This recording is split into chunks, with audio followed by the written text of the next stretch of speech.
If your goal is body recomposition, where you want to lose fat and gain muscle at the same time, but you're not seeing results, it's not your genetics, it's your strategy. Let's be honest, most people are training hard and eating wrong. Complete opposite, eating right, but training wrong. In this video, I'm breaking out the exact approach I will use to see results. How to eat, how to train, and how to know that your body is actually changing, even if the scale isn't moving. And take it from me, you can weigh the exact same, but look completely different. So in today's video, I wanna talk about the misunderstandings about body recomposition, the science and how body recomposition actually works, what actually stimulates change, nutrition and what you should and could be eating, different ways you can actually measure progress, and the mindset shift that takes place. Your body is constantly balancing two different processes, which are anabolism and catabolism, which is building and breaking down. Composition happens when you tip that balance just enough in your favor. And no, you don't need to bulk or cut, you just need to feed your body strategically. In a slight caloric deficit, you burn fat. With adequate protein and resistance training, you preserve and even build muscle. It's not dramatic, it's subtle, but over 8 to 12 weeks, those subtle changes compound. So let's talk about training and what actually stimulates change. You have to signal your body to change. That means lifting heavy enough to challenge your muscles. And I would say a good 3 to 4 times a week. Everyone has a different strength level and everyone have different weights that they can tolerate. So heavy lifting looks different for you than it would the next person. Heavy lifting for one person may be 20 pounds. Heavy lifting for another person may be 50 pounds. Focus on progressive overload. Add reps, add weight, and improve your form. Another thing you can do is time under tension,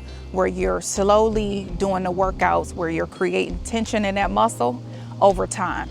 And then the last thing that you could do is training until failure. That is where you're literally training that muscle until you no longer can do any more reps, which I like to combine time under tension, progressive overload, and training until failure. Pair that with some zone 2 cardio, like some zone 2 walking. Again, you already know I got a video on zone 2 walking. Head over, I'm gonna link it, go and watch that video next. And this is for recovery and fat oxidation. And fat oxidation is the process of breaking down fatty acids for energy, AKA increasing your metabolism. Don't overtrain. It's so easy to think that you have to overtrain to see results. Do not chase soreness. No, you do not have to be sore in order for your muscles to actually be building. So that was a belief that I thought that I had to be sore in order for me to see results. And more so, you're just paying attention to how well your muscles are adapting to you increasing your weights. You already know I was gonna hit some nutrition. Let's talk about nutrition next. Most people either eat too little or they eat too much. For body recomposition, you want enough calories to still build, but eat in a mild deficit or even at your maintenance calories. It's a bunch of calorie calculators online where you can learn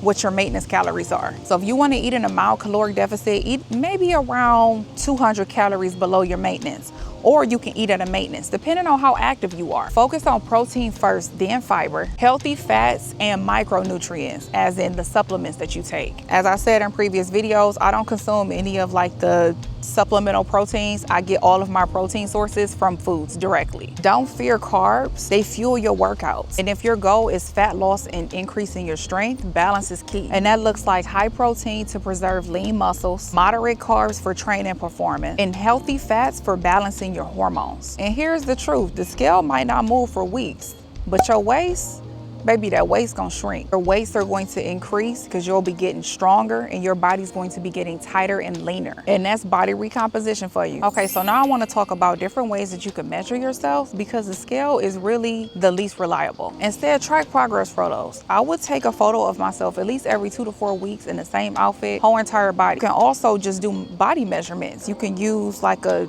tape measure and measure your arms, your legs, your calves, your waist. That's more accurate. If you're doing body recomposition correctly, you should be getting stronger. So you're going to feel and notice that your weights are getting heavier. That is another way to know that your body is recomping. Then also paying attention to your energy levels and your recovery, because true body changes happens quietly. It's in the moment where your jeans fit differently, or when you start to notice more cuts in your body and your body is leaner and your reflection is looking stronger. These are the things that you cannot measure on a scale. Hardest part when it comes to body recomposition, it's not the workouts or the meals, it is the patience that you need to develop in order to see some real changes. Body recomposition can be slow and it's invisible. At first, you don't even notice that your body is recomping until you can see significant results. Not only is it slow, it's hard to see initially. I actually have a pair of jeans that I was able to fit when I was 180 pounds. And then I have a pair of jeans that I was able to fit when I was 160 pounds.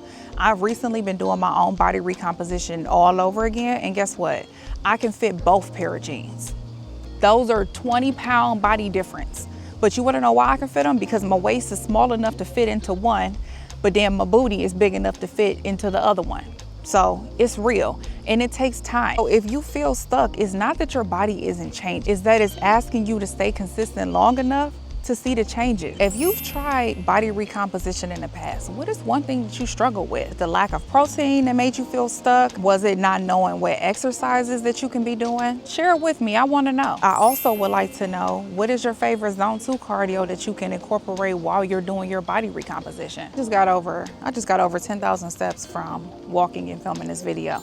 Let me know down below, how many steps do you have? If you like this video, and if you enjoyed today's video, like, comment, subscribe for more realistic, sustainable weight loss content. I'm gonna see y'all again soon. Hey, hey, hey, hey.